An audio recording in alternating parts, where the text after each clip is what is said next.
말씀은 창세기 28장, 창세기 28장 10절에서 22절의 말씀입니다.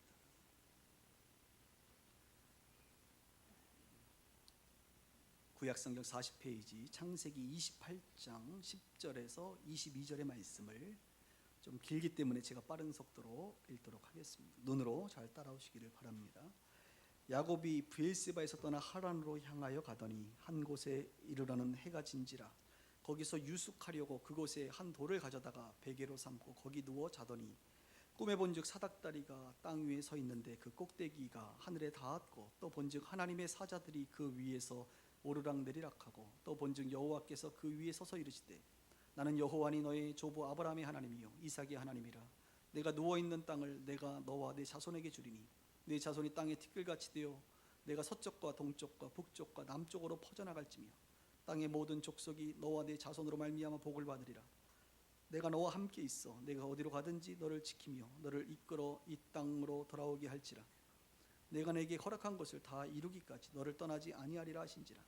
야곱이 잠이 깨어 이르되 여호와께서 과연 여기 계시거늘 내가 알지 못하였노라.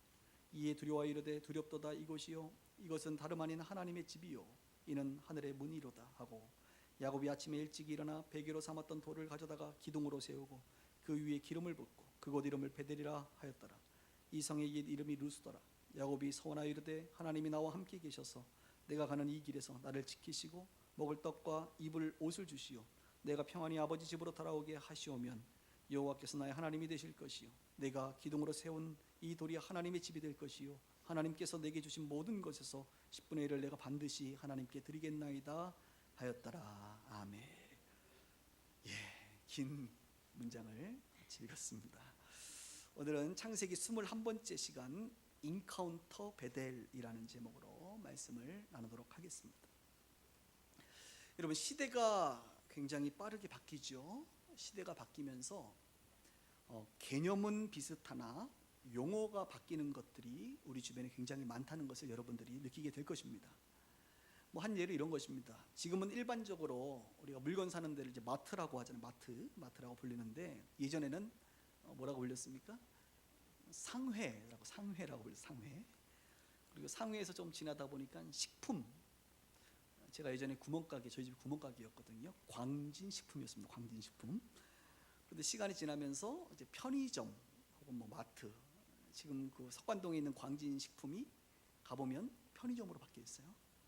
그래서 내용은 비슷한데 개념은 비슷한데 용어들이 바뀌는 것을 보게 되고 항상 용어들의 마지막이 이제 영어로 가는 것 같아요. 영어로, 외래어로, 마트 이렇게 끝납니다. 예전에는 기도원이라고 했던 곳이 요즘에는 기도원이라고 안 합니다. 이제 요즘 지으면 수양관이라고 이제 많이 바뀌었고 또 최근에 지어진 데는 수양관이라는 용어도 안 써요. 하우스라고도 이제 영어로 바뀌었어요. 하우스. 그래서 광림 세미나 하우스, 필그림 하우스 이런 식으로 예전에 기도원 같은 역할을 했던 곳이 이름들이 다 바뀌었습니다. 예전에는 말씀 집회하면 우리가 사경회라고 했는데 또 시간이 지나면서 부흥회라고 바뀌고 최근에 여러분 사경회 부흥회 얘기 들어봤어요? 잘 못 들어봤죠? 요즘에는 세미나, 컨퍼런스 이렇게 이제 용어들이 바뀌고 있습니다. 그 중에 하나가 오늘 제목에 달린, 오늘 제목이 무슨 제목이지? 인카운터라는 단어가 있는데요. 이 인카운터라고 하는 말은 예전으로 얘기하면 수련회 이런 것입니다.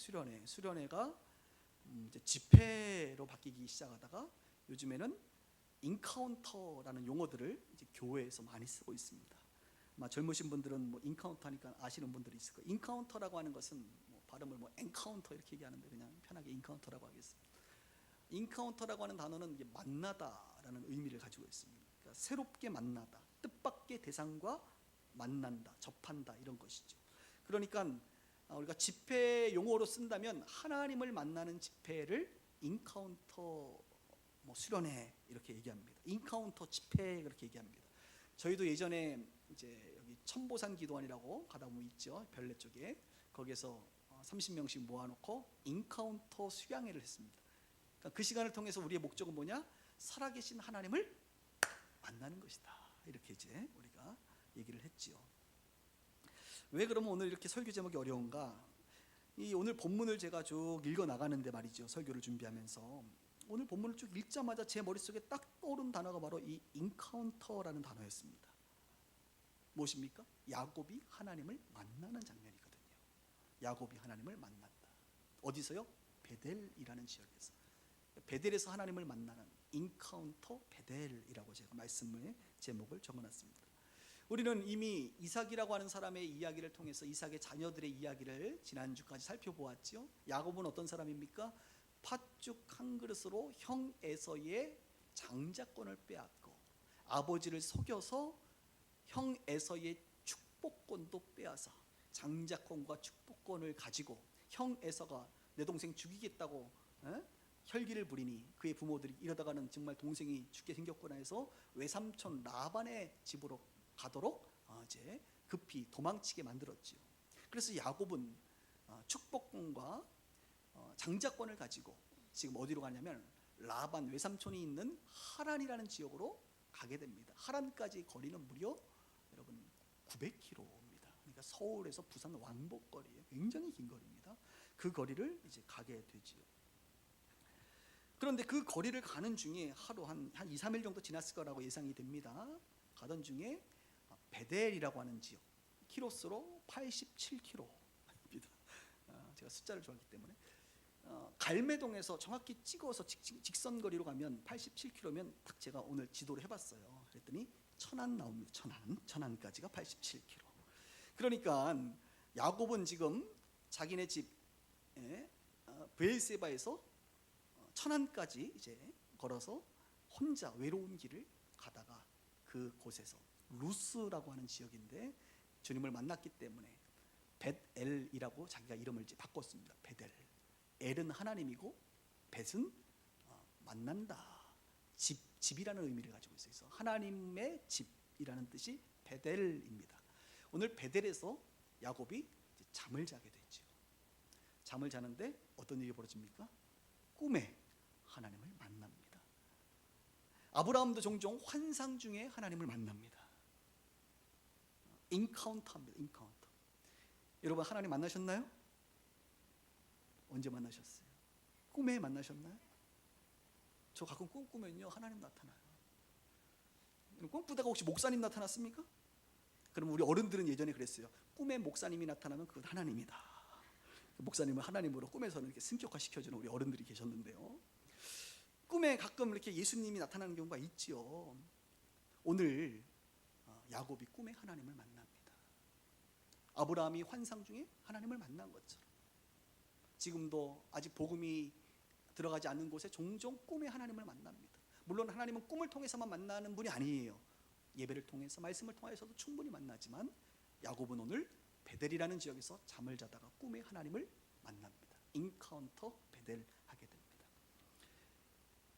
그리고 깨닫죠. 이곳은 하나님의 집이구나. 하나님을 만난 곳, 하나님이 계신 곳이 어디입니까? 하나님의 집이에요. 여러분의 집에는 누가 계세요? 네, 그분이 계세요. 그분이 계신 곳이 그 집이에요. 그분 집. 하나님이 계신 곳이 하나님의 집이라는 사실을 야곱은 깨닫게 됩니다. 한번 우리 성경 중간에 보니까 16절부터 19절을 한번 보겠습니다. 야곱이 이제 잠에 깨어 이르되 여호와께서 과연 여기 계시거늘 내가 알지 못하였도다. 그냥 길인 줄 알았더니 광야인 줄 알았더니 그게 아니었구나. 이에 두려워하여 이르되 두렵도다. 하나님 만나면 두려운 마음이 생기거든요. 이곳이요 이곳은 다름이 아닌 하나님의 집이요 이는 하늘의 문이로다 하고 야곱이 아침에 일찍 일어나 베개로 삼았던 돌을 가져다가 기둥으로 세우고 그 위에 기름을 붓고 그곳 이름을 베델이라 하였더라. 이 성 옛 이름은 루스더라. 이렇게 성경에 쓰여져 있습니다. 저는 이 하나님의 집, 하늘의 문이라는 단어를 생각할 때에 디모데전서 3장 15절의 말씀이 기억납니다. 디모데전서 3장 15절이면 바울이 영적 아들 디모데에게 이렇게 말합니다. 내가 너로 하여금 하나님의 집에서 어떻게 행하여야 할지를 알게 하려 함이니 이 집은 살아계신 하나님의 교회요 진리의 기둥과 터니라. 바울은 디모데에게 말합니다. 교회는 뭔지 아냐? 교회는 하나님의 집이다. 여러분 교회는 하나님의 집입니다. 왜요? 교회의 주인이 누구세요? 하나님이시거든요. 그러니까 여러분 집의 주인이 누구예요? 누구 명의로 돼 있어요? 네, 그분 거잖아요. 그죠? 그분이 주인이면 그 집이란 말이죠. 교회는 하나님이 주인이시기 때문에 교회는 하나님의 집입니다. 교회는 하나님의 집이다. 그런데 지금 오늘 하나님의 집이라고, 이게 바로 벳엘이라고 하는 단어잖아요. 벳엘. 야곱이 지금 뭐라 그런 거예요? 하나님의 집이다. 어디가? 벳엘이. 그러니까 교회가 곧 하나님의 집 벳엘이고, 벳엘에서는 누구를 만납니까? 하나님을 만난다 이것입니다. 오늘 야곱이 만난 그 벳엘에 대해서 여러분들에게 한 3가지 정도 설명을 하려고 하는데요. 벳엘은 어떤 곳인지 아십니까? 벳엘은, 하나님의 집은요, 첫 번째로 하나님이 계신 곳입니다. 너무나도 쉽죠. 하나님이, 좀 어려운 말로 임재하시는 곳이 바로 하나님의 집입니다. 교회가 하나님의 집이니까 이 교회에 하나님이 임재해 계십니까? 네, 계십니다. 계십니다. 10절과 12절 볼게요. 야곱이 브엘세바에서 떠나 하란으로 향하여 가더니 한 곳 이르러 해가 진지라 거기서 유숙하려고 그곳에 한 돌을 가져다가 베개로, 돌베개를, 야곱이 잠깨어, 뭐 이런 찬양도 있잖아요. 돌베개 베고 잠갔습니다. 갑자기 타이타닉 영어가 떠오르네. 거기에 보면 이게 바이올린 착 치면서 나오는데, 죄송합니다 모르시는 분들은. 그래서 돌베개 베고, 베개가 없으면 잠을 못 주무시는 분들이 계시죠? 동의하시면 아멘. 대나무 베개든 돌베개든 하여튼 베야지 주무시는 분들이 있는데, 저도 그래요. 저도 해외 나가면 힘든 게 뭐냐면, 사실 제가 쓰는 베개가 있거든요. 그 베개가 여러분 제일 편한 거 아니에요. 그런데 가면 이상한 이렇게 돌돌돌 만 거라든지 잠이 안 와. 차라리 돌베개를 주지. 돌베개. 야곱도 이제 베개에 이렇게 대야 잠이 자는 사람이요. 돌베개 베고 자는 거예요. 연기하고 싶어지는 오늘도 큰일 났네. 그래서 꿈에 본즉, 자 이제 꿈에 뭐가 나타났냐? 사닥다리가 땅 위에 있는데, 그 꼭대기는 하늘에 닿았고, 또 본즉 하나님의 사자들이 그 위로 오르락 내리락 한다 이렇게 나와 있습니다. 예. 오르락 내리락 한다. 여러분, 벳엘은 어떤 곳이냐? 오늘 본문에 보니까 하나님과 맞닿는 곳이 벳엘입니다. 벳엘은 하늘문이 열린 곳이 벳엘입니다. 벳엘은 하나님과 오르락 내리락 교제하는 곳이 벳엘입니다. 하나님의 임재가 느껴지는 곳이 벳엘이에요. 하나님이 임재하시는 곳이 벳엘이란 말이에요. 교회가 어떤 곳이냐? 교회는 하나님이 임재하시는 곳이다. 오르락 내리락 하는 곳이 교회라는 거예요. 오르락 내리락. 야곱이 오늘 벳엘에서 하나님을 만납니다. 인카운팅합니다. 그런데 이것은요, 야곱만이 아닙니다. 창세기 12장 8절에 보면 아브라함도 그랬어요. 아브라함을 하나님이 부르시고 나서 아브라함이 첫 번째로 제단을 쌓고 여호와의 이름을 부른 곳이 어딘지 아십니까? 벳엘과 아이 사이. 벳엘이에요. 자기 할아버지 아브라함이 첫 번째로 예배하고 여호와의 이름을 불렀던 곳이 벳엘인데, 오늘 야곱이 한 200년쯤 지나서 그 벳엘에서 하나님을 만나는 거예요. 아브라함이 한 번은 말이죠, 애굽에 기근이 들어가지고 애굽으로 내려가서 자기 아내 여동생이라고 또 이렇게 누이라고 속인 적 있죠. 그리고 나서 애굽에서 돌아오다가 또 어디를 들리냐? 벳엘을 들려요. 거기서 또 제단을 쌓고 하나님의 이름을 부릅니다. 그러니까 벳엘은 어떤 곳입니까? 하나님이 예배 받으시는, 원래 아브라함 때부터 계셨던 곳이에요. 구약은요, 하나님이 딱 특정한 장소에 계십니다. 구약 때는 시내산에 계셨어요. 시내산에. 그래서 하나님을 만나려면 어떻게 하냐? 하나님께서 올라오라 그래요. 시내산으로. 모세 보고 올라오라 그래요. 하나님 어디 계세요? 시내산에 계세요. 그 시내산을 다른 말로 호렙산이라고 얘기하는데, 엘리야가 한 번은 호렙산에 갑니다. 하나님의 음성을 듣습니다. 그곳에 하나님이 계세요. 그러니까 하나님이 시내산이라고 하는 특정 장소에 계셨어요. 그리고 성막이 만들어지고 나서 하나님은 어디 계셨느냐? 지성소 안에 계셨어요. 하나님은 특정한 장소에 계셨단 말이에요. 하나님을 만나려면 그곳에 들어가야 돼요. 대제사장만 들어가서 그분을 만납니다. 그리고 솔로몬이 성전을 짓고 나서 하나님 어디 계셨냐? 성전에 계셨어요. 그러니까 하나님 만나려면 어디 갔냐? 구약 때는 성전에 들어가야 되는 거예요. 그러니까 예루살렘 그 성전에 가서 기도해야 하나님께서 기도를 들으시고 하나님이 예배를 받으셨어요. 그러니까 구약 때에는 하나님께서 특정한 장소에 계셨습니다. 그런데 지금은 하나님 어디 계십니까? 특정 장소에 계시나요? 아니. 지금은 교회에 계십니다. 그 교회는 어디고 무엇이냐? 이런 특정한 건물이 아니에요. 예수 믿는 사람들이 모여 두세 사람이 내 이름으로 모인 곳에 하나님이 계십니다. 신령과 진정으로 예배하는 곳에 하나님이 계십니다. 요한복음 4장에 보면 예수님께서 이렇게 얘기하죠. 여기도 아니고 저기도 아니고 영과 진리로 예배하는 곳에 하나님이 거하신다. 왜냐? 예수님께서 십자가에 돌아가실 때에 여러분 아시는 것처럼 휘장이, 지성소의 휘장이 위로부터 아래로 찢어졌습니다. 그 말은 무슨 말이냐? 이제 특정한 사람만 특정한 장소에 들어가는 것이 아니라 그것은 이제 의미가 없어졌다. 하나님이 지성소에 계시지 않는다는 거예요. 누구나 다 예수님의 피의 보혈의 능력으로 누구나 다 하나님께 나아갈 수 있다는 거예요. 어디서든 언제든 하나님께 나아가면 하나님께서 영으로 그곳에 계신다는 거예요. 그래서 저와 여러분들이요, 솔로몬 성전이 아닌 지금 이곳에, 이 갈매동에서 예배하면요, 두세 사람이 예수의 이름으로 영과 진리로 예배하면 주님께서 이곳에 계십니다. 이 빛과 소금의 교회가 주인이 누구냐? 하나님이 주인이시면 이곳에 주님이 계십니다. 교회의 주인이 하나님이 아니면요, 하나님 그곳에 안 계십니다. 성도가 주인이거나 장로가 주인이거나 목사가 주인 되면요, 하나님 그곳에 안 계세요. 그런데 하나님이 주인이시면요, 주인이 딴 데 갑니까? 안 가요. 그곳에 계세요. 우리 빛과 소금의 교회 공동체의 주인이 누구십니까? 하나님이세요. 그래서 우리 공동체에 하나님이 거하시는 거예요. 하나님이 임재하시는 거예요. 그것이 바로 베델입니다. 베델. 이 베델에서는 오르락내리락이 필요해요. 한번 따라합시다. 오르락내리락. 오늘 요 단어 여러분 기억하시길 바랍니다. 오르락내리락. 참 좋은 단어예요. 그러니까 하나님이 계신 그곳에는 오르락내리락이 있다는 거예요. 그러니까 여러분들이 찬양하면 제가 찬양하는 것이 어떻게 해요? 오르락한다 이겁니다. 오늘 아까 찬양할 때 오르락했어요? 잘 생각해 보세요.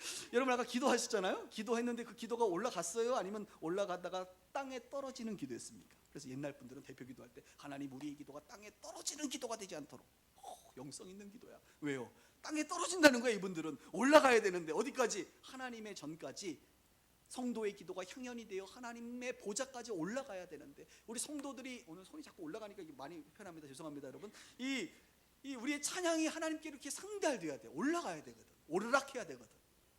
그런데 어느 분들은요, 동일하게 예배를 드려도 올라가요. 내 마음이 올라가고 내 기도가 올라가고 내 찬양이 올라가고 내 심정을 주님께 이렇게 올려드린단 말이에요.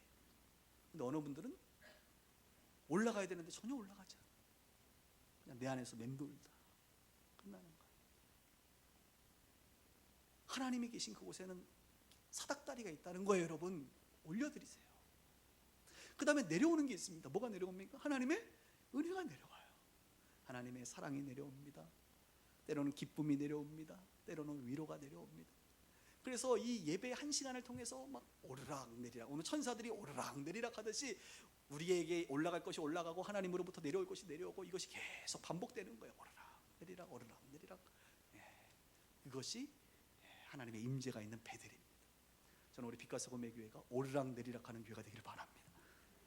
여러분들이 주일날 와서 예배드리는 이 한 시간이요, 뭐 한 10번에서 한 20번 정도 올라갔다가 내려왔다가 그렇게 되기를 바랍니다.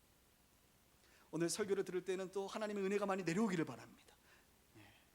또 여러분들이 찬양할 때는 그 찬양이 확 올라가기를 바랍니다. 이런 오르락내리락이 있는 것이 바로 베델이에요. 베델. 두 번째 보면 베델에는 또 어떤 일이 벌어지느냐, 하나님의 말씀이 내려옵니다. 하나님의 말씀이 들려지는 곳이 바로 베델이에요. 하나님이 임재하시고, 두 번째는 하나님의 말씀이 주어지는 곳이 바로 베델입니다. 13절에서 15절. 또 본즉 여호와께서 그 위에 서서 이르되 나는 여호와니 너의 조부 아브라함의 하나님이요 이삭의 하나님이라. 내가 누워있는 땅을 내가 너와 내 자손에게 주리니 내 자손이 땅에 티끌같이 되어 서쪽 동쪽 북쪽 남쪽으로 퍼져나가며 땅의 모든 족속이 너와 내 자손으로 말미암아 복을 받으리라. 내가 너와 함께 있어 내가 어디로 가든지 너를 지키며 너를 이끌어 이 땅으로 돌아오게 할지라. 내가 내게 허락한 것을 다 이루기까지 너를 떠나지 아니하리라 하신지라. 자, 여기 보십시다. 야곱이 잠을 자고 있는데 꿈에 하나님께서 어떻게 말씀하세요? 축복해 주세요. 세 가지. 뭘까요? 첫 번째, 내가 너에게 가나안 땅 줄게. 내가 너에게 하늘의 별처럼 바닷가의 모래처럼 자손들 많이 줄게. 너가 복된 자, 복의 통로가 되게 해줄게. 이거 어디서 많이 들어본 거 아닙니까? 우리 지금 아주 줄기차게 이 얘기하죠. 아브라함에게도 하나님이 하셨고 이삭에게도 하셨던 그 약속을 장자권과 축복권을 가진 야곱에게도 하나님이 동일하게, 하나님은요 200년 동안 변함이 없었어요.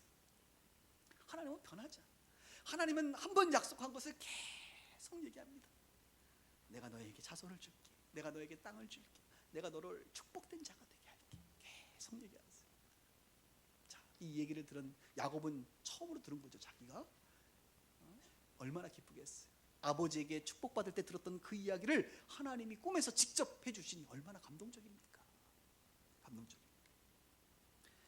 그리고 나서 여러분 야곱이요 이제 하란으로 가서 몇 년 만에 돌아오느냐? 20년 만에 돌아옵니다. 아유, 여러분 한번 움직일 때 잘 움직이셔야 돼요. 갔다가 20년 만에 오는 수가 있어요. 20년 만에. 근데 20년 만에 돌아오는데 혼자 갔지만 올 때는 어떻게 오는 줄 아세요? 대가족이 되어 옵니다. 가진 것 없이 호련단신으로 갔지만 들어올 때는 많은 재산과 많은 종들을 거느리고 옵니다.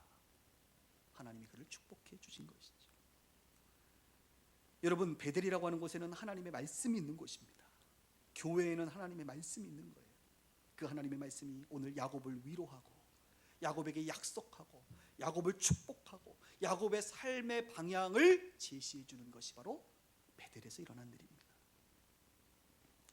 20년 후에 하나님께서 다시 야곱을 불러다가 야곱아 일어나 베델로 올라가라 라고 말씀했어요. 그때 이 야곱이 20년 만에 가족들을 불러 모아놓고 이렇게 얘기합니다. 우리가 일어나 베델로 올라가자 라고 말하면서 그 다음에 이렇게 말합니다. 내 환난 날에 내게 응답하시며 내가 가는 길에서 나와 함께 하신 하나님께 내가 제단을 쌓으려 하노라 하고 정말로 20년 만에 다시 돌아와요. 그곳 이름을 엘 베델이라고 다시 이름을 붙입니다. 베델의 하나님이라는 뜻이죠.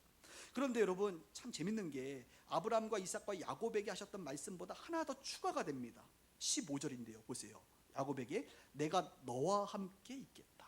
이 말을 좀 강조하세요. 하나님. 그러면서 동사들을 보세요. 내가 어디로 가든지 너를 지키며 너를 이끌으며 이 땅으로 돌아오게 할지라 내가 내게 허락한 것을 다 이루기까지 너를 떠나지 아니하리라. 하나님께서 지금 야곱에게 뭐라고 얘기하세요? 내가 너와 함께 있을 거야 라고 강조하세요. 내가 너를 지킬 거야. 내가 너를 이끌어갈 거야.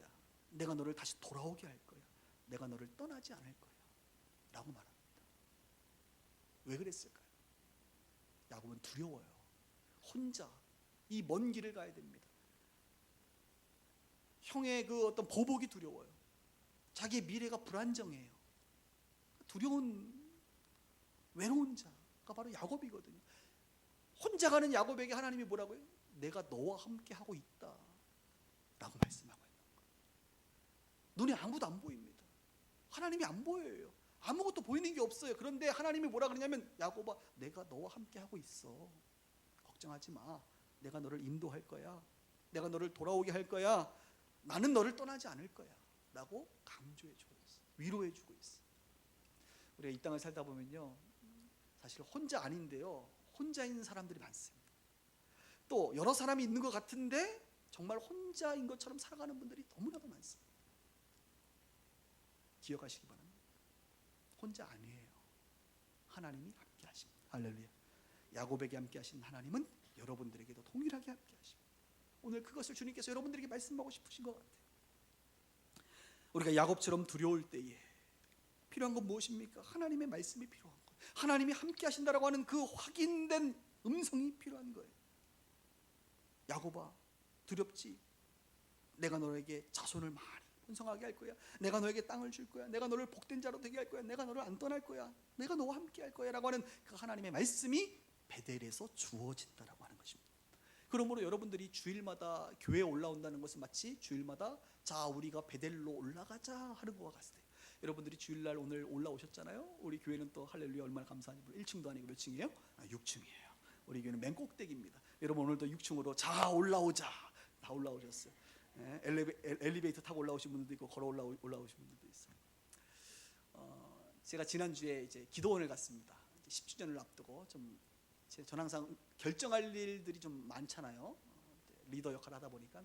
그래서 이번에도 좀 여러 가지를 결정하는 과정을 갖기 위해서 기도원에 가서 주님과 좀 기도하면서 시간을 보내고 왔는데 제가 거울 보니까 굉장히 탔더라고요, 얼굴이. 왜냐하면 날씨가 너무 좋아서. 제가 가는 기도원은 굉장히 높은 곳에 있습니다. 천마산 꼭대기에 있어요. 너무 날씨가 좋아가지고 선선한 바람도 불어서 계속 밖에서 이렇게 산책을 쭉 하면서 몇 시간을 걸었더니 주여, 점점 검해지고 있습니다. 그런데 너무 좋아요. 요즘에 날씨가 너무 좋아. 하늘을 보면 너무 맑고. 오늘 여러분 올 때 어땠어요? 맑았죠? 그래서 그 하늘을 보면서 계속 주님을 생각하고 묵상하고 기도하고 그러는 거예요. 또 밤이 되면 이제 산기도 같은 데 가면 밤에도 여러분 하늘이 어둡습니다. 그러나 거기 이제 별들도 막 빛나고 또 어두운 하늘도 그것도 나름대로 하나님의 임재를 느낄 수가 있어요. 그래서 제가요 이 베델에서 오르락내리락을 이렇게 생각하면서 갑자기 이런 엉뚱한 생각이 드는 거예요. 우리 김 장로님 가능한지 한번 확인시켜 주세요. 우리가 혹시 나중에 교회를 건축을 할 일이 없을 것 같기, 우리 김 장로님이 건축을 하시니까 교회 인테리어를 다 하셨으니까 지금 모르시는 분들은 무슨 말 하나 모르는데 저희 교회 장로님이 계시는데 우리 교회가 나중에 혹시 건축을 할 일은 없을 것 같습니다만 혹시라도 하게 된다면 이런 아주 상상을 해봤어요. 천장을 말이지 우리는 본당을 지하라든지 1층에다가 하지 말고 맨 꼭대기에다가 하죠. 맨 꼭대기. 네? 그래서 1층에다가 베델로 올라와라 이렇게 써붙인 거죠. 그리고 이렇게 예배를 이렇게 지금처럼 막혀 있잖아요. 그런데 투명한 유리로 탁 천장을 막고 그 위에 이렇게 덮어버리는 거예요. 그래서 우리가 예배하다 갑자기 하늘을 보고 싶으면 제가 여기서 버튼을 딱 누르면 천장이 이렇게 열리는 거죠. 그러면 이제 뭐 에어컨은 나와요, 여러분. 투명한 유리로 막고 있으니까 뭐 여러분 미세먼지 안 들어옵니다. 그러나 이게 창문이 이렇게 전체가 못 열리면 뭐 일부라도 말이죠. 여기 지금 에어컨 있는 부분이라도 이렇게 열리는 거죠. 쫙 열려서 하늘을 바라보며 우리가 주님의 높 이렇게 찬양하면 얼마나 좋을까.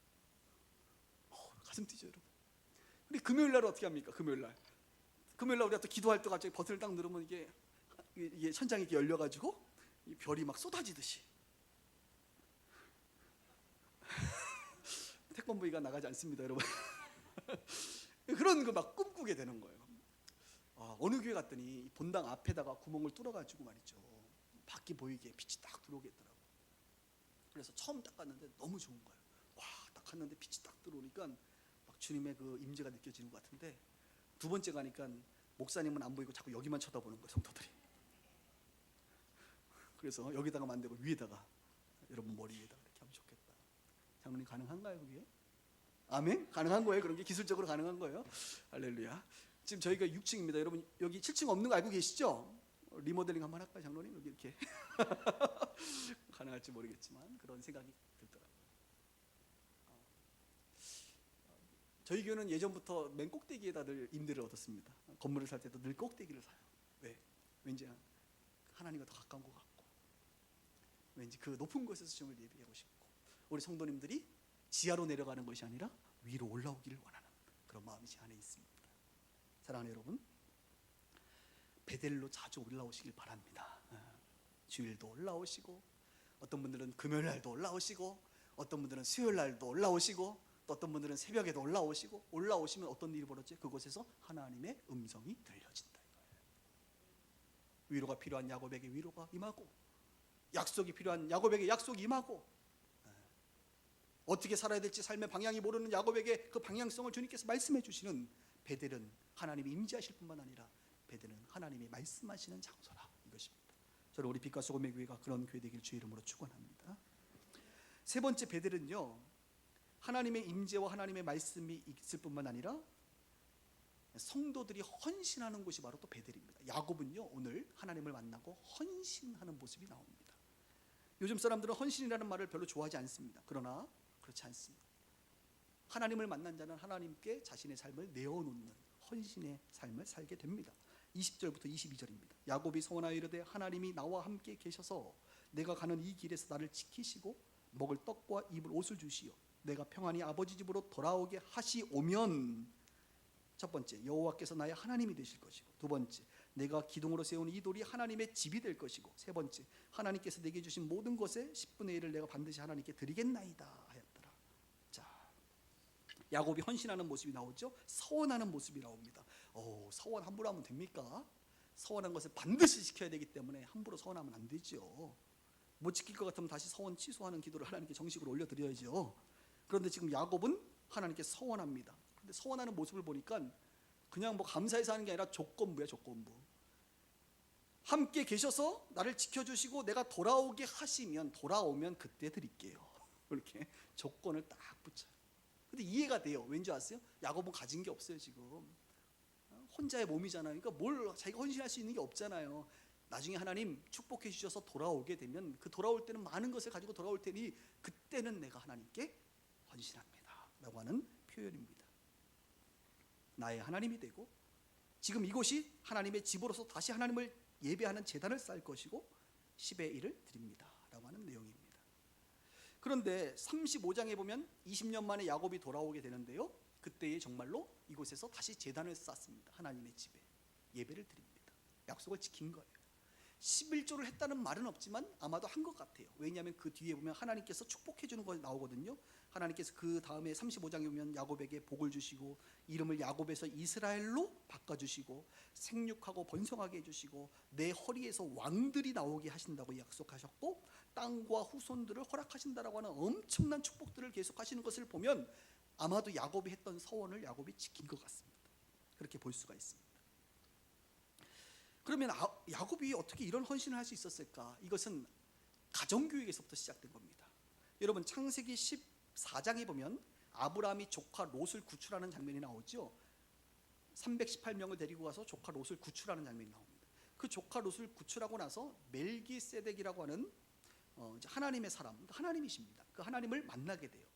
그리고 그 하나님이신 멜기세덱이 축복을 해줍니다. 누구에게? 아브라함에게. 그랬더니 아브라함이 그 축복을 믿음으로 받고 뭐하냐? 자신에게 있는 10의 1을 드리는 장면이 나와요. 그러니까 아브라함이 했던 그 11조를 이삭은 나오지 않지만 이삭이 배우고 그 이삭이 배운 것을 또 야곱이 배우는 거예요. 그래서 10의 1이라고 하는 것, 갑자기 또 11조 얘기하니까 마음이 불편하신 분들 계시는데, 저도 원래 11조 설교 안 하는데 오늘 창세기는 2번 나와요. 이게 여러분 그냥 내가 하고 싶어서 하는 게 아니라 오늘 나오는 거니까 들으시길 바랍니다. 그리고 나쁜 이야기는 아닙니다. 좋은 거예요. 그래서 아브라함이 했던 그 일을 야곱이 합니다. 그래서 10의 1을 드리는 것을 아브라함과 야곱을 보니까 공통점이 있어요. 첫 번째, 하나님을 만난다. 멜기세덱을 만나고 꿈에 하나님을 만났던 아브라함과 야곱. 그래서 10분의 1은요 여러분 쉬운 게 아니에요. 여러분의 재정의 수입의 10의 1을 드린다는 것은 정말 피를 토하는 것 같아요. 우리는 피 같은 돈이라고 얘기하니까 10의 1을 드리는 건 쉬운 일이 아니에요. 어렸을 때부터 철저하게 교육받지 않으면 이게 쉽지 않은 거예요. 중간에 11조 한다? 예수 믿고 너무너무 어려운 거예요. 저희도 교회 오시면 처음에 11조 하시는 분들 없어요. 별로. 물론 아주 특별하게 그냥 교육받고 하시는 분들이 있어요. 그런데 처음에 이렇게 11조 하라면 굉장히 힘들고, 제가 어떤 사람은 신앙생활 몇 년 하다가 11조 해야 되는 이 부담 때문에 한 번은 제 앞에서 막 울었어요. 처음 11조 되는데 너무 억울하게 내는 거지 힘들어가지고 울더라고. 그래서 내가 어떻게 뭐 반응을 해야 될지 모를 정도로 그런 분도 계세요. 근데 한 번이 어렵지 그다음부터는 이제 쉬운 건데요. 하나님을 만나야 하는 거예요. 여러분 부담 안 드립니다. 하나님 안 만나면 못해요. 그거 원래. 두 번째, 하나님으로부터 복을 받은 자가 하는 거예요. 그리고 복을 주실 것을 믿는 자가 하는 게 11조입니다. 아브라함도 야곱도 하나님께서 복을 주실 것을 믿고 그 약속의 말씀을 믿고 한 겁니다. 그러면 정말로 이 11조를 하면 혹은 하나님의 이 복과 10의 1이 연관이 있느냐? 있을까 없을까요, 여러분? 없으면 얘기하겠습니까? 있어요. 근데 왜 사람들이 안 하느냐? 연관이 없다고 생각하니까 안 해요. 연관이 있어요. 말라기에 보면 잘 들으세요. 만군의 여호와가 이르노라, 너희의 온전한 11조를 창고에 들여 나의 집에 양식이 있게 하고 그것으로 나를 시험하여 내가 하늘 문을 열고 너희에게 복을 쌓을 곳이 없도록 붙지 아니하나 봐라. 그러니까 11조는 하나님이 뭐와 연관되는 거예요? 복과 연관되는 거예요. 오늘 대표 기도하셨던 우리 변호천 집사님이 제 지금 기억납니다. 잠깐 갑자기 이제 원고 없는 얘기하는데, 예전에 중국에 선교를 같이 간 적이 있어요. 근데 중국에서 청년들을 데리고 자기가 간증을 한 적이 있거든요. 간증을 하는데 뭔 얘기한 줄 아십니까? 중국 조선족 청년들에게 앉혀놓고 내가 11조를 했더니 하나님께서 복을 주셨다고. 그 경험, 자기가 한 경험을, 그죠? 그때 강의하셨죠. 갑자기 오늘 보니까 그 생각이 나네. 그 경험을 자기가 한 거예요. 가끔 청년들이요, 늦게 신앙생활한 청년들이 저한테 와서 목사님 어떻게 하면 제가 하나님께 복을 받을 수 있을까요? 여러분 하나님께 복을 받는 게 좋은 겁니까 나쁜 겁니까? 좋은 거죠. 지금 기복신앙 뭐 이런 거 얘기하는 게 아니잖아요. 여러분 하나님의 복 받고 싶으세요? 저는 받고 싶은데 여러분 안 받으시려면 말하세요. 나는 다 받을 거예요. 하나님께 복을 받고 싶은데 어떻게 하면 좋겠습니까? 하나님께서 복을 주시면 내 인생이 참 잘 될 것 같은데 맞는 말이잖아요. 그럼 내가 뭘 얘기하는 줄 아십니까? 11조를 얘기할 것 같죠 여러분? 아닙니다. 첫 번째 넘버 원, 여호와를 가까이 하라. 여호와를 가까이 함이 너에게 복이다. 왜요? 복의 근원의 하나님이시기 때문에. 하나님이 복의 근원이시기 때문에 그분 옆에 딱 붙어 있으면, 그분을 가까이 하면, 그분을 사랑하면 하나님의 그 복의 근원이 흘러 들어오게 되어 있어요. 두 번째, 하나님께 가까이 한다는 것 안에는 하나님을 자꾸 만나는 거예요. 그래서 청년들한테 얘기해. 혹시 주일날 교회 가니? 요즘 잘 못 가요. 그럼 글렀어. 예배드려. 하나님을 자주 예배해. 특히 주일 성수 정도는 너가 해야 된다. 그래야 뭐 하나님께 복을 받아도 받지. 주일 성수도 안 하는데 뭐 복 달라고 자꾸 이렇게 그래봐야 소용없어. 그리고 참 어려운 얘기지만 그 친구가 11조를 하는 거하고 나하고 아무 상관없습니다. 다른 교회 청년들인데도. 그런데 제가 얘기하는 거예요. 너 11조 하니? 왜요? 너가 복 받는 것 안에는 경제적인 것도 포함되어 있지. 네. 너가 네 일이 잘 되는 것이 포함되어 있지. 네. 그런데 말이지, 목사님이 경험적으로 보니까, 그리고 임상적으로 우리 성도들의 삶을 보니까 11조 생활을 철저히 하는 사람들이 돈이 나가는 것 같지만 그렇지 않더라. 항상 넉넉하더라. 이게 하나님의 법칙이야. 이상해 보면. 그래서 11조 생활 지금부터 해봐. 그러면 하나님께서 그 마음을 아신다. 그 중심을 아신다. 제가 이렇게 가르쳐요. 제가 지금 우리 교회가 뭐 헌금이 부족해서 지금 여러분들에게 이런 얘기를 하는 게 아니라는 걸 여러분 아셔야 됩니다. 여러분들이 11조를 한다 그래서 제 월급이 올라가거나 그러지 않습니다. 할렐루야. 그냥 저는 뭐 상관없어요. 그런데 왜 이 얘기를 하느냐? 여러분들을 위해서 하는 거예요. 우리 아이에게도 그렇고 제가 교육하거든요. 따라 주일 성수와 11조는 내 인생에 꼭 해야 되는 거다. 왜? 그래야 하나님으로부터 복을 받을 수가 있어. 이렇게 저는 가르쳐요. 아브라함과 이삭과 야곱이요, 그 마인드가 있었던 거예요. 하나님을 만나고 하나님의 그 축복을 하나님께 축복하시는 자의 특성은 하나님께 드릴 수 있다는 그런 헌신을 다짐하는 것이죠. 저는 이곳에 계신 분들이 아직 뭐 신앙이 없으신 분들이나 혹은 하나님을 인격적으로 못 만났거나 아직은 하나님을 좀 사랑하는 부분이 좀 부족하다고 한다면 안 하셔도 괜찮습니다만, 앞으로 신앙생활 하면서 여러분들 가운데 믿음이 성장한다고 한다면, 그리고 하나님을 한번 믿을 마음이 있으시다고 한다면 이 부분을 반드시 뛰어넘기를, 빠른 시간 안에 뛰어넘기를 주님의 이름으로 축원합니다. 그리고 또 하나가 오늘 보니까 아까 제가 디모데전서 3장 15절에 보면 이 집은 살아계신 하나님의 교회요 진리의 기둥과 터다라고 말했는데, 오늘 야곱이 한 말 한번 보세요. 22절에 내가 기둥으로 세운 이 돌이 하나님의 집이 될 것이요. 기둥으로 세운 이 돌. 야곱이요 하나님의 집이 되는 데 있어서 야곱이 한 게 뭐예요? 기둥으로 세운 거예요. 야곱이 기둥으로 세웠더니 그 기둥이 뭐가 됐어요? 진리의 기둥과 터가 돼버립니다. 굉장히 중요한 영적 원리고, 제가 말씀 묵상하는데 오늘 제 마음에 확 온 거예요. 여러분, 교회는요 진리의 기둥과 터입니다. 아멘. 교회는 진리를 전하는 기둥과 터의 역할을 감당해요. 그런데 이 기둥과 터는 누가 세우는 것이냐? 바로 성도들이 세워야 돼요. 성도들이 기둥이 되어야 된단 말이에요. 우리 집사님들 기둥 같은 집사님 되게 달라고 기도하잖아요. 아멘. 기둥 되세요. 여러분들이 기둥이 되셔요. 여러분들이 기둥같이 그렇게 세우세요. 그러면 그 기둥이 그냥 기둥이 아니라 하나님의 진리를 선포하는 기둥이 됩니다. 놀라운 거예요.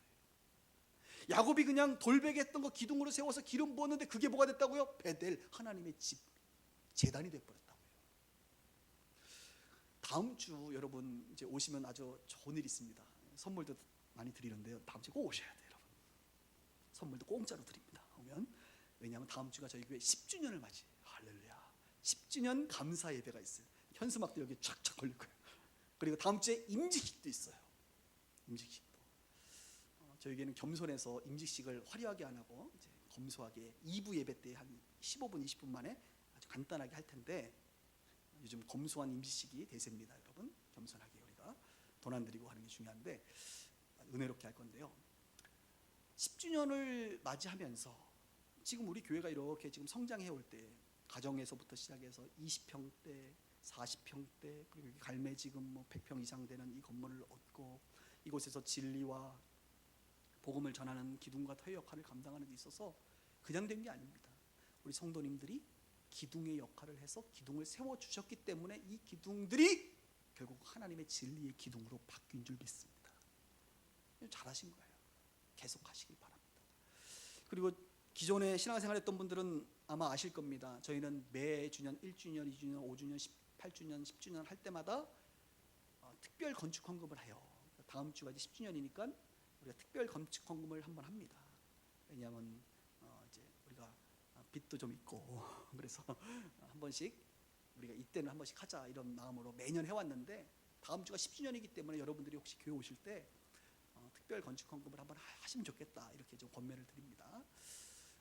근데 저희 교회는 건축 헌금이 세 가지 종류가 있어요. 첫 번째는 그냥 일반 건축 헌금입니다. 그냥 원하는 대로 여러분들이 금액과 상관없이 드리는 게 있고, 또 하나는 천사 건축 헌금이라 그래서 100만 원, 1구자 100만 원. 지금 30구자, 그러니까 3천만 원이 됐는데 그 이후에는 이렇게 사람들이 교회 이전하고 나서는 천사 건축 헌금 안 하더라고요. 아니에요. 저는 1,004명 할 때까지 할 겁니다. 이제 30명이니까 아직 굉장히 많이 남았어요. 주님 오실 때까지 할지도 몰라요. 그래서 그것도 계속 진행이 되니까 혹시 중단하셨던 분들은 계속 진행해 주시기를 바라고, 또 새롭게 하실 분들은 하시면 좋겠고. 또 하나가 있는데요. 이것은 정말 놀라운 일입니다. 한국교회. 저희 교회는요. 기탁금제가 있어요. 기탁금제. 오늘 여러분 주보 뒷면에 보면 재정보고가 투명하게 있는데 그중에 3억 5,800만 원이 기탁되어 있습니다. 이것은 교회 돈이 아니라 성도님들의 돈인데 성도님들의 재정을 교회에 맡긴 거예요. 그래서 교회가 그 금액들을 잘 활용하는 거죠. 막 쓰는 게 아니라 보증금이라든지 이렇게 묶어두는 돈으로 쓰는 겁니다. 우리가 지금 교회 여기 이전할 때 여러분 기탁금제가 없었으면 교회 이전 못했어요. 맞죠? 이 기탁금제는 점점 확산시켜야 될 일입니다. 이 기탁금제가 확산되면 될수록 우리 교회는 교회의 자산을 쌓지 않아도 됩니다. 어쩌면 무소유 교회가 될 수도 있어요. 한국 교회가 왜 요즘에 문제냐? 교회에 돈이 너무 많기 때문에 그렇습니다. 교회에 돈이 너무 많아요. 그래서 싸우는 거예요. 그래서 문제가 생기는 거예요. 저희 교회는요, 성도님들이 기탁을 해요. 어떤 분은 이번에 지난주에 어떤 청년이 100만 원 기탁했어요. 최소 금액이었습니다. 어떤 분은 뭐 몇천만 원 하신 분도 계세요. 그리고 저희가 금융비 또 교회에서 정해진 금융비도 지원해드려요. 어떤 분은 대출받아서 했기 때문에 금융비도 다 지원해줍니다. 그래서 우리는 우리 교회가 막 돈을 막 쌓기보다 성도들의 그 돈들이지만 교회가 쓸 수 있도록 맡겼다가 또 필요하면 또 빼가기도 하고 이렇게 운영을 합니다. 지금 8년 동안 이것을 잘 운영했어요. 앞으로도 잘 운영할 거라고 저는 확신하고, 투명하게 저희 교회는 주보에도 보시면 아주 투명하게 교회의 재정이 잘 나와 있기 때문에 그래서 이 기탁금제도 여러분들이 잘 활용하셔서 내가 하나님께 드려야지 어떻게 맡겨요. 안 드려 드리고 싶으면 드리시고 맡기는 것도 드리는 것만큼 굉장히 귀한 일이에요, 여러분. 원래 기부라고 하는 것에는 기부가 있고 기탁이 있어요. 그래서 이건 우리 교회에게 하나님이 주신 지혜이고, 지금 한국 교회가 저희 교회의 이 기탁금제를 굉장히 긍정적으로 평가하고 있어서 다른 교회들이 이것을 막 따라하기 시작했습니다. 할렐루야. 전 좋은 제도라고 봅니다. 물론 좀 어르신 분들은 이런 거 불안해하시는 분들도 계세요. 뭐 불안하면 어쩔 수는 없습니다만, 또 이렇게 믿음이 있으신 분들은 또 하실 수가 있습니다. 이렇게 해서 여러분들이 우리가 이제 10주년을 맞이하면서 건축 헌금을 다음 주에 한번 하시면 좋겠다라는 것을 권면합니다. 사실 수지교회는 건축 헌금이 마이너스였는데 어느 분이 한 분이 이렇게 돈이 생겼는지 한번 교회 건축 헌금을 다 자기가 하겠다 그래가지고 한 분이 다 했어요. 그래가지고 수지교회는 빚이 없어요. 빚이 아니죠. 빚이 없습니다. 제가 요즘에 발음이 빚이 없어요. 근데 저희 교회는 우리가 교회 이전하면서 지금 빚이 건축 헌금이 한 6천만 원 정도 있어요. 그냥 빚 지고 계속 그냥 평생 살아도 되긴 하는데 그렇지 좀 불편하죠, 여러분. 그래서 조금 갚아갈 수 있었으면 좋겠다 이렇게 생각을 합니다. 그래서 여러분 감동 있으신 분들은 참여해 주시기를 바라고요. 예, 오늘 야곱의 11조 얘기 나오니까 같이 좀, 어차피 광고해야 될 이야기인데 같이 그냥 설교와 연관돼서 여러분들에게 잠깐 나누도록 합니다. 마음 힘들지 않으시죠? 힘들 거 없어요. 힘드신 분은 안 하시면 되니까. 할렐루야. 전혀 걱정 안 하셔도 되고요. 이렇게 야곱이 하나님을 만났을 때 베델에서 하나님 앞에 헌신하는 장면이 오늘 나온다 이겁니다. 말씀을 좀 정리하고 싶어요. 여러분들에게 베델은 어디냐 이거죠. 베델. 하나님의 임재를 느끼고 하나님의 음성을 듣고 하나님 앞에 기쁨으로 헌신할 수 있는 그런 베델이 여러분들 가운데 있는가? 빛과 소금의 교회는 여러분들에게 베델인가? 지금 여러분들이 드리는 예배는 오르락 내리락 하는 정말 베델이 맞는가? 말로만 교회가 하나님의 집이라고 말하고 하나님의 집이 아닌 그런 교회는 아닌가 생각해 볼 필요가 있다는 것입니다. 여러분, 오늘 야곱이 베델에서 주님을 만난 것처럼 인카운트한 것처럼 날마다 이 베델로 올라와 주님을 만날 수 있기를 주님의 이름으로 축복합니다. 기도하십시다.